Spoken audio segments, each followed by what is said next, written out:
Hey guys, and welcome to my 1-99 Slayer guide. Now, Slayer can be a little bit intimidating at first, but don't worry, fundamentally it is a very simple skill. Now, leveling up the Slayer skill can be extremely rewarding. Not only is it one of the most profitable skills to level up due to the high level bosses and monsters it unlocks, but I would argue it's also one of the more fun skills in the game. That said, it is also ranked as one of the slowest skills in the entire game, so as you get more comfortable with the skill, it is ideal if you can try to implement some more advanced strategies to speed it up, but don't worry, we're going to be starting with the basics. Now, why exactly would you want to level up Slayer? Well, as I already mentioned, there are a ton of powerful Slayer exclusive monsters, for example, skeletal wyverns, gargoyles, brutal black dragons, but some of the best moneymakers in the game do require you to level up Slayer to unlock the monster. There are also Slayer exclusive bosses that can only be fought with a higher Slayer level, for example, Cerberus, the alchemical Hydra, the abyssal Sire, and the thermonuclear smoke devil. And by far one of the biggest benefits to Slayer is it allows you to train multiple skills at once. For example, while you're leveling Slayer, you are always leveling up a combat stat alongside it, and by the time you reach 99 Slayer, you are most likely going to be 99 in every other combat stat, thanks to the experience you get along the way. Now, other reasons you might want to level the skills are some quest and diary requirements. The highest level Slayer requirement for quests currently is Monkey Madness 2 with a requirement of 69 Slayer. Now, there are a ton of achievement diaries that have Slayer requirements, but the highest one is the Karen and Kebos Elite diary that requires 95 Slayer, so you will need to train the skill quite a lot to unlock all quests and diaries. Now, the most basic question, what is Slayer? Well, it is kind of an extension to combat. At its most basic level, it has a very simple gameplay loop. First, you receive an assignment from one of the 9 Slayer Masters in the game. You'll get assigned a monster to kill somewhere within Gielinor and in a certain quantity. For example, here we got like 170 Aberrant Spectres. From there, you simply have to go kill that monster in the assigned amount. For every monster you kill on the assignment, you're going to get a little bit of Slayer experience, and that is how you level up the skill. Now, once you finish your entire Slayer assignment, you're going to be rewarded with some Slayer points. Slayer points are used for a variety of different things, such as purchasing different upgrades from the Slayer shop, unlocking new Slayer monsters to be assigned, or blocking ones you don't want. The lower level Slayer masters don't really reward many Slayer points, but as you unlock the higher ones, you're going to start accumulating more and more Slayer points. Now, normally when I make a skill guide, I divide it into a bunch of different routes to get 99, go over a bunch of different skilling options, stuff like that. Slayer, that is not as relevant, so I'm going to be structuring the guide a bit differently. We're going to start off with everything you need to know for early game Slayer, and then we're going to move on to Slayer in the mid game, and then finally late game Slayer and more advanced strategies. Now, when you first start Slayer in the early game, the biggest decision you need to make right away is what Slayer Master you're going to pick and what combat level you should be before you start Slayer. Now, unlike most other skills, the amount of experience you can get per hour with Slayer is gated by your combat level more so than your Slayer level. That is quite a bit different than a skill like crafting, for example, where at low crafting levels you get slower experience and at higher crafting levels you get much higher experience. This mainly has to do with the fact that at lower combat levels you don't deal as much damage and thus you're not killing monsters as quickly, which means you're getting much slower Slayer experience. Also, on top of that, the actual Slayer Masters that you get the tasks from do have combat level requirements to them, so to get better Slayer experience you need to have higher combat levels. So that being said, how high of a combat level should you have before you start Slayer? Now, I'm not going to sit here and tell you that you can't start Slayer at literally level 1 combat at level 3, because you can. And if you want to do that, more power to you, just go ahead and do it. Just be aware it's going to be a lot slower.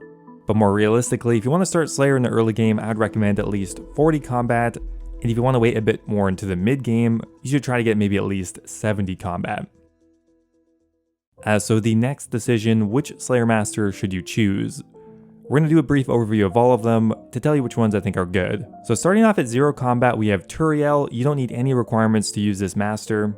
If you're starting off at level 3 combat, this is the Slayer Master you will essentially have to use, although it's really not recommended, although Turiel does have a special ability, which we're going to talk about later, that can be used in more advanced strategies. Next up here we have Spyra, who is the most recently added master. You never really want to use this person. It is essentially a clone of Turiel.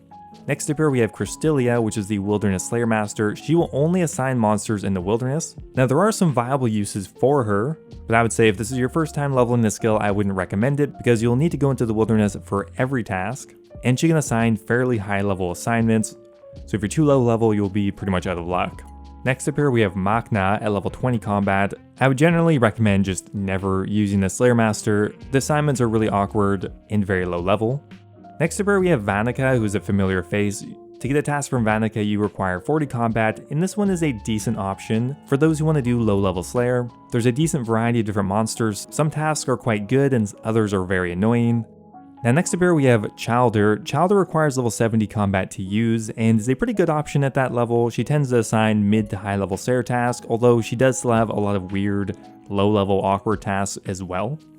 Okay, next up here we have Konar unlocked at level 75 combat. Konar does have some niche uses. She does assign some very good high level monsters. That said, the drawback of Konar is not only does she assign a specific monster, but she assigns a specific location to kill them in, which leads to a lot of awkward and undesirable tasks. The second to last master is Neve at level 85 combat. As soon as Neve is unlocked, you should start using her. She is very good for experience and tends to assign monsters very close by in her Slayer cave. And finally unlocked at level 100 combat, we have Duradel. Duradel generally is the best Slayer Master in the game. He assigns the highest experience tasks and some of the highest profitability tasks as well. So once you get to 100 combat, you should essentially mostly be using Duradel. There are still reasons to use other Slayer Masters, but in general, you're going to want to use Duradel. Now, because Slayer is essentially a combat skill, I think it's a good point to talk about gear that you're going to want to wear while slaying. Now, because there is a wide swath of different monsters that can be assigned, you will eventually need to use all three combat styles to effectively train the skill, but at low and mid levels, I would generally recommend just sticking with melee. Melee is a lot cheaper to sustain in the early game, and is a really easy and quick way to level up your combat. To begin with, you want to at least get your hands on a rune scimitar, a full rune setup, an amulet of glory, a combat bracelet, maybe some rune boots. Now that is just conventional melee combat gear, but there is one Slayer specific item that I would highly recommend getting as soon as you can, and that would be the Black Mask. Now currently a Black Mask will run you around 700k, but it is by far the strongest upgrade throughout the entirety of Slayer. Now you can wear a Black Mask starting at 40 combat and it will give you a 16.6% increase in your attack and strength, which is massive. This will add on multiple max hits and be more accurate. The caveat though is it only works on a Slayer assignment, but when you're training Slayer, you're pretty much always on an assignment, so it is just a massive boost. This is another benefit to training melee because in the beginning a Black Mask will only work with melee. Later on when you imbue it, it'll work with range and magic as well, but that takes a bit longer. Now this is the base gear I'd recommend for slaying. Now if we go ahead and open up the Slayer reward shop, which can be accessed from any Slayer Master, you're going to notice a ton of different pieces of equipment here. Now these are items that are required to complete a select number of tasks. For example, earmuffs are required to be worn to kill banshees, so I guess they don't blow up your eardrums or whatever. A mirror shield is required to kill basilisks, and a nose peg is required to kill the bear inspectors. Now, if you do get assigned a task you don't recognize, I would get in the habit of looking it up on the wiki, double checking there isn't an additional equipment requirement for it. That said, a lot of those assignments you don't really want to be doing anyway. Now with that said, I would go ahead and buy the enchanted gem if you don't already have one. It's in the top left corner. It will give you information on your current Slayer task, how many more monsters you have to kill, so it's very useful to bring with you. Now, once you get started with Slayer, you'll quickly come to realize that some tasks are a lot better than others. Some of it comes down to personal preference, but others are objectively not a good task to do. Now, what makes for a good Slayer task? Well, generally I would break that down into 3 different groups. One is it gives you good experience per hour. 2 is it gives you good money per hour. And 3 is it is just a quick task. So if it has one of those going for it, I would say it is a acceptable task to do. Otherwise, I would try to avoid it. In the early game, you're pretty much just hoping that the task is either good experience or quick. You're not likely to be making much money. Now, what tasks are good to do at a low level? Well, many of them are quite quick because you don't get assigned monsters in very large quantity. But there are still some decent tasks for experience to do. For example, cow fights, hobgoblins, lesser demons, ankus, hill giants, fire giants, ice giants, ice warriors, trolls, and ogres are decent options in the beginning, and I'd recommend doing these tasks if you can get them. The reality though is that in the early game you pretty much just have to do every task that you are assigned, but that changes once you get into the mid game. So now that you have selected a Slayer Master to use, you've acquired your early game Slayer gear, now it's just time to start getting some assignments and completing tasks. You're going to get some you don't like, and you're going to have to learn a lot about where all the monsters are, because this guide would be like 5 hours long if I wanted to list every single monster in the game, where to kill them. But as always, the OSRS wiki is your friend. So as you complete tasks, you're going to inevitably start accumulating Slayer points. Now, one thing you might have noticed is that after a certain amount of Slayer tasks, you often get bonus Slayer points. Now, these are awarded for completing a certain streak in your task. For example, every 10 tasks, you're going to get 5 times the regular points. Every 50th task, you're going to get 15 times. And that will scale all the way up to your 1000th task in a row, where you're going to get 50 times the regular points. Now, these are very slow to obtain, so it is very important to spend these in an efficient way. Now, first up, what exactly can you do with Slayer points? Well, quite a lot of stuff actually, but I'm going to be focusing on what I think you should be prioritizing your Slayer points on first, and we're going to list these from the most important to the least important. Now, the first and most common use for your points are going to be skipping tasks. Now, this is very self-explanatory. For 30 Slayer points, if you don't like the current assignment that you were given, you can simply skip it and get another one. Now, in the beginning, it's very hard to consistently skip all the tasks you don't like, but once you get into the later game, you want to make sure you have some points stockpiled in case you get a really undesirable assignment. Now, the next thing I would prioritize is blocking Slayer assignments. This is very similar to skipping, except when you get a task you don't want, you can fully block it and you will never get it again unless you remove it from your block list. Now, one big thing to note here is that if you're starting with a very early game Slayer Master like Turiel or even Vanica, I would not recommend blocking any of their tasks, mainly because you won't really have the points. And as you move up to a higher level Slayer Master, you'll need to change up what monsters you block anyway, so it's just a waste of points. Now, to begin with, you're not going to have many block slots, but as you complete more quests and gain more quest points, you are going to unlock more. But eventually you can unlock as many as 6. Now, from here, I'd recommend prioritizing a very specific upgrade, the Bigger and Badder Slayer perk. This is a one-time purchase for 150 Slayer points and is one of the most powerful upgrades to increase your experience per hour. Bigger and Badder will allow superior variants of the Slayer assignments, which can be killed for a large chunk of experience and a chance at a very rare and expensive drop. Now, from here, you kind of realistically have 2 options. You can either go for the Slayer helmet, which will require 400 Slayer points to unlock, and also requires you to have 55 crafting. This is a nice upgrade, but not as important as a lot of people make it out to be. It's honestly more of a quality of life upgrade. Essentially, it combines all of those annoying little Slayer equipment pieces like the nose peg, the face mask, stuff like that, into one helmet, which you can have on at all time. That includes the black mask, so you're pretty much always going to want to wear this. It is good to get eventually, but if you're strapped for points, it is not required by any means. In most cases, it won't really increase your experience per hour, but it is good for a few tasks. Now, alternatively, you can unlock Slayer Rings for 300 Slayer points. This is a very powerful upgrade in my opinion, as the Slayer Rings offer very strong teleport locations, one which is very close to a fairy ring, one of the closest you're going to get for a long while. That said, to make Slayer Rings you need 75 crafting, so if you don't have that, I would probably just get the Slayer Helmet instead. Finally here for mid-game Slayer, if you do happen to have all of that done, you can also consider extending tasks that give good experience. That can also be a good use for your Slayer points. There are of course a lot of other things you can buy, but those I think are the 5 or 6 most important things that you should prioritize your first few Slayer points for. So now that you're moving more into the mid-game for Slayer, I would still recommend sticking mainly with melee, but of course, if you have the money, you can try experimenting with range or magic as well. Melee is still one of the most cost-effective combat styles, and some of the best upgrades are free and are simply just quest items. For example, now we've upgraded to a Slayer Helm. We now have the Dragon Scimitar, which is one of the most important upgrades.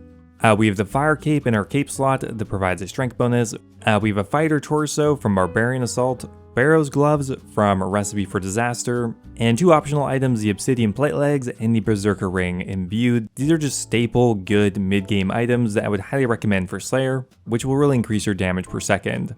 Now in the early game, we haven't really talked about experience per hour at all from Slayer because honestly, my best advice is just not to look at it because it is usually atrociously bad, especially if you started at a low level. Once you move into the mid game and you start getting longer and higher experience tasks, XP per hour starts to be a little bit more relevant.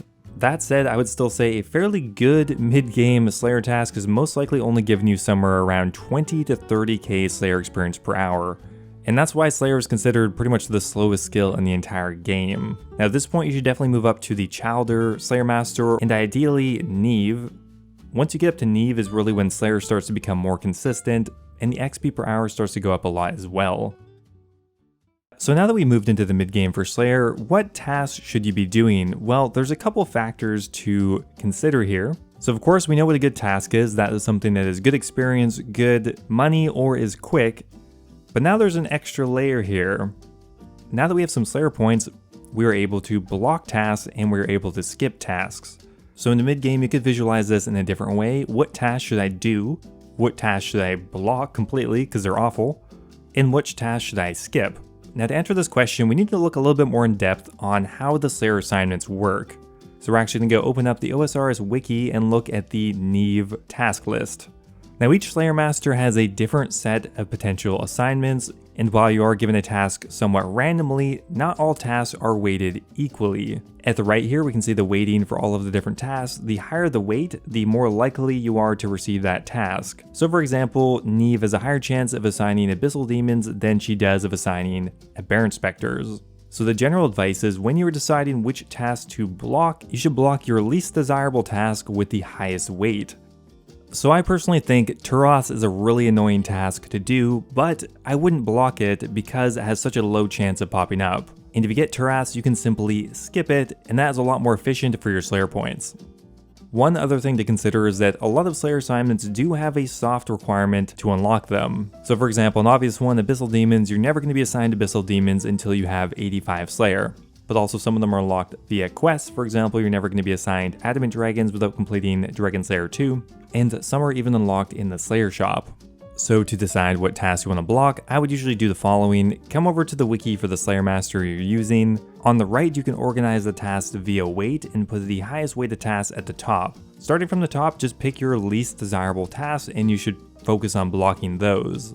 Pretty much after that, everything else you don't want to do, you're just going to have to skip. Now for the mid-game, there's a huge variance in what tasks people like doing, what tasks people like blocking and skipping, but here's just an example of a way you could do it. So in my opinion, monsters that you are most likely going to want to block would be spiritual creatures, those are just slow and awful. Black demons, although eventually you might want to unlock those later. Suquas, although once again you may want to unlock those later. Iron and steel dragons are pretty decent blocks, as well as Aberrant Specters, although those are not nearly as bad as the others. These are all slow or annoying tasks to do that are all actually fairly high weighted and likely to come up. And there's some other tasks that I would recommend not doing still, but you'll probably end up skipping these. Those would be Turoths, blue dragons, elves, iron and steel dragons could also be a skip, or fossil island wyverns. Now the rest of the assignments either provide good experience, such as Bloodvelds, Cowfights, Dagonoths, Greater Demons, or Dust Devils. They could provide decent money for the level, such as Worms, Gargoyles, Skeletal Wyverns, Cuirass, or Cave Horrors, or they're just really quick, such as Mutated Zygomites or Black Dragons, assuming you do the baby variant. Alright, so now we're moving into late game Slayer, and in the late game there are once again a few more things you might want to consider. Now up until now I recommended mainly training with melee, but as we move into the late game, you definitely want to consider using the other combat styles.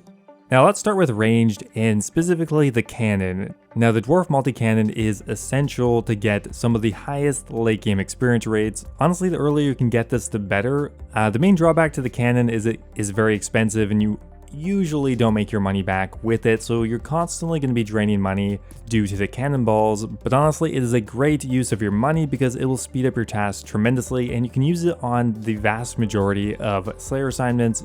So pretty much wherever you can slap this thing down, do it, assuming that you can afford it. Now alongside it, if you want to train your ranged more, you can also consider just using ranged gear. One of the most popular options is a blowpipe with something like mithril or adamant darts. Now here are some of the better tasks that you can cannon and ones that you should pretty much always do if you get them assigned.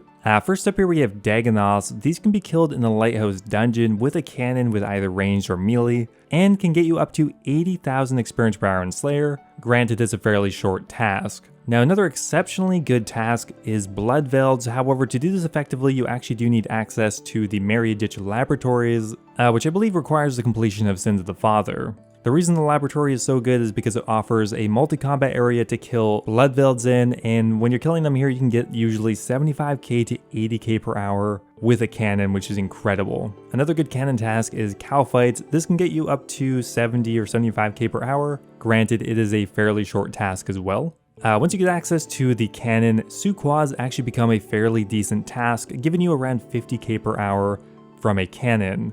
Another fairly underrated task I would say that you can cannon is actually Greater Demons. If you do this in the Chasm of Fire with a blowpipe or another ranged weapon, you can strategically place your cannon in the middle and in a safe spot, and even though this is a singles area, because you're using range, your cannon can still fire on everything, and you can usually get up to 45 or 50k per hour at this location.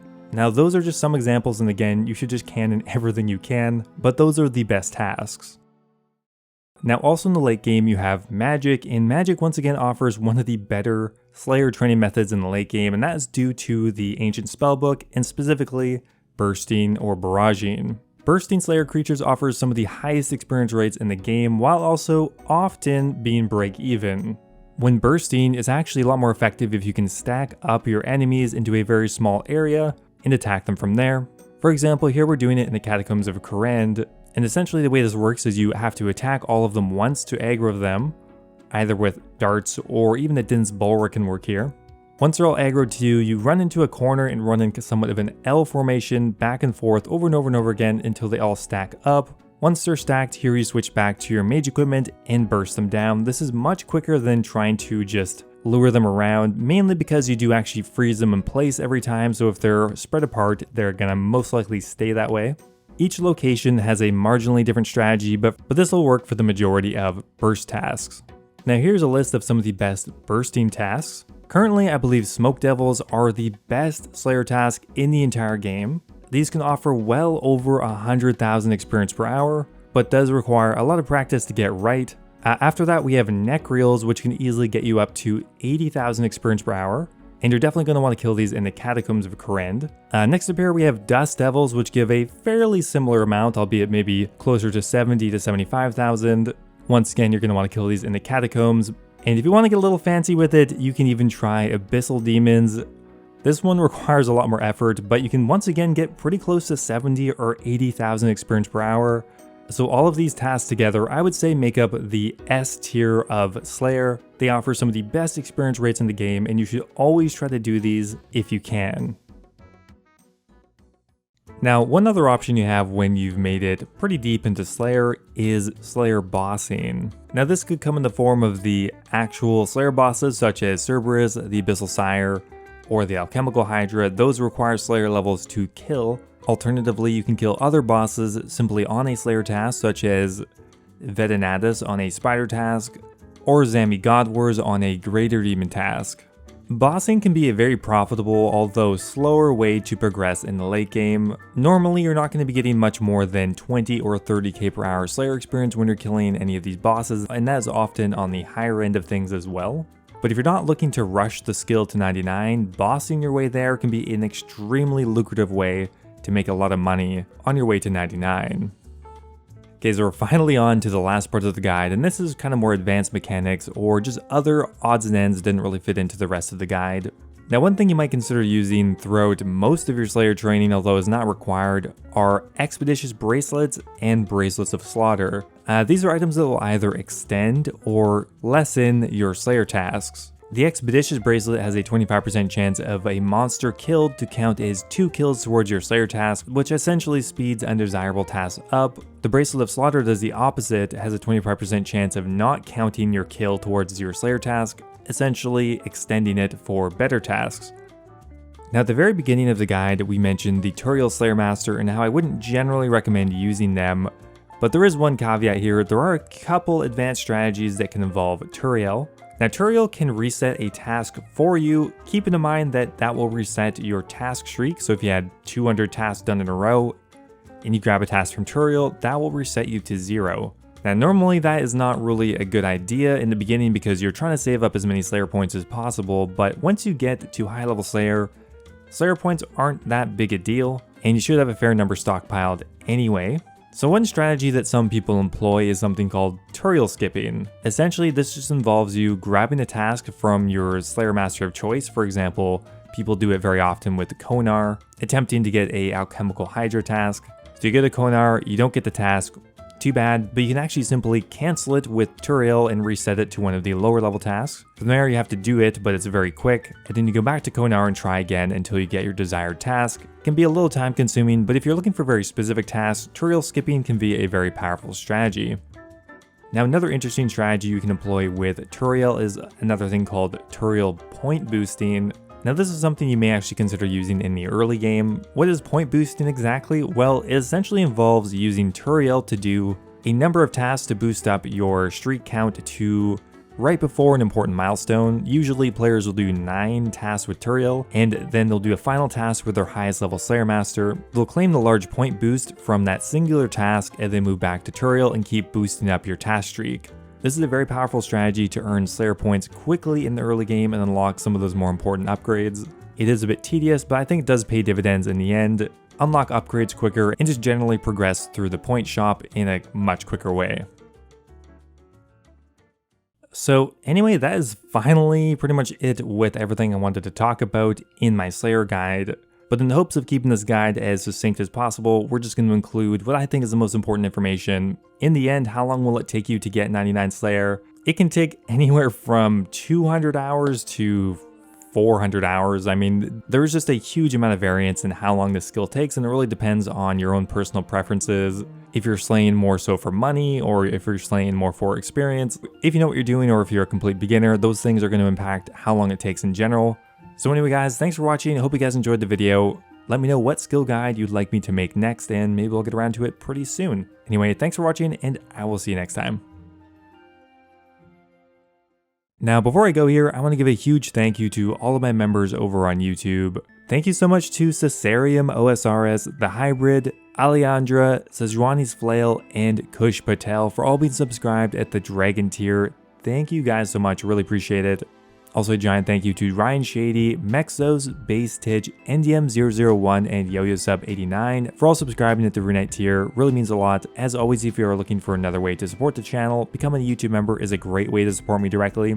You will be immortalized in all of my future videos, get access to a custom role in my Discord server, and my video release schedule. Thanks again guys, and I will see you next time.